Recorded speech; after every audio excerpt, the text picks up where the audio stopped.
Are there any private member statements? I call the member for Monaro. Thanks, Mr Speaker. On Sunday in Queanbeyan, around 200 people gathered to express their support again for a yes vote in Saturday's referendum. The Prime Minister came across to Queanbeyan along with our federal member Christy McBain, a number of ACT members of federal and ACT Parliament, and also Liberals for Yes' Kate Carnell, who's a former Liberal Chief Minister of the ACT.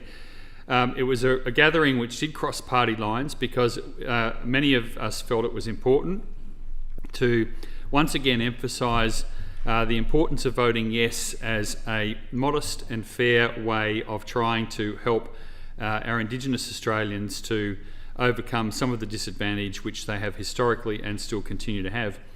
Aunty Matilda House gave the welcome. Aunty Matilda House was the National Indigenous Elder of the Year this year, and I've mentioned her before in this place. Aunty Matilda was very emotional when the Prime Minister got there, and that's because it is so important to people like Aunty Matilda and to Indigenous people that we do get a yes vote on Saturday. And I think some of them fear for what it will express for Australia if we do end up voting no.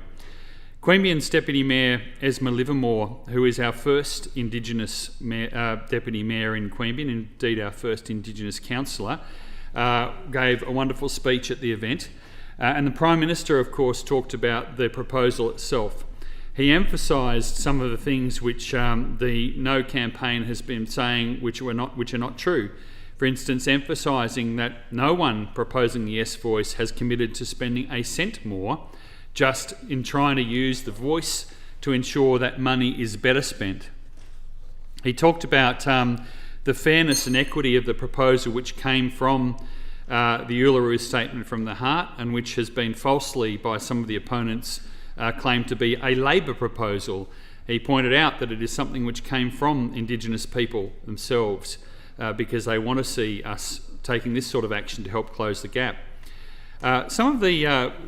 Some of the comments, I've made a number of comments on social media recently, and it's unfortunate some of the responses that I've got from people, particularly around spending on Aboriginal people and Indigenous programs. I want to point out that far from being bigger than the health spend, and as some of them have said in social media, we spend nationwide direct spending of about $5.6 billion. That's about 1.1% of the Australian budget directly on Indigenous people. Of course, Indigenous people are obviously eligible to get the services that everybody else in Australia does through health and through education and those other areas, and that's only fair and right. It's been disappointing to see opposition from people who go, I suppose, completely the other way and say that they're not going to vote for this because they want sovereignty, or sovereignty hasn't been ceded. The sovereignty argument is one which I just implore those people to put aside and take a step towards progress, because if the Australian people can't support this modest proposal to give a voice which is elected but has no binding authority over the Parliament, then they're hardly likely to vote for something which transfers sovereignty, or which recognises sovereignty and which gives powers associated with that.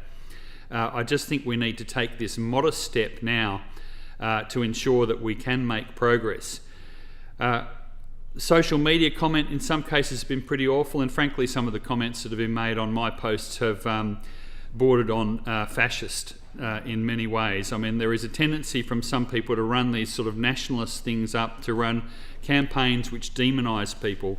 When you see people who are running their argument against this as being saying that prominent members of the Indigenous community are multi-billionaires and are going to profit out of this, you just should dismiss those people's arguments. They are simply pandering to fear and trying to raise the sort of nationalist type sentiments that, frankly, fascists have done in many countries.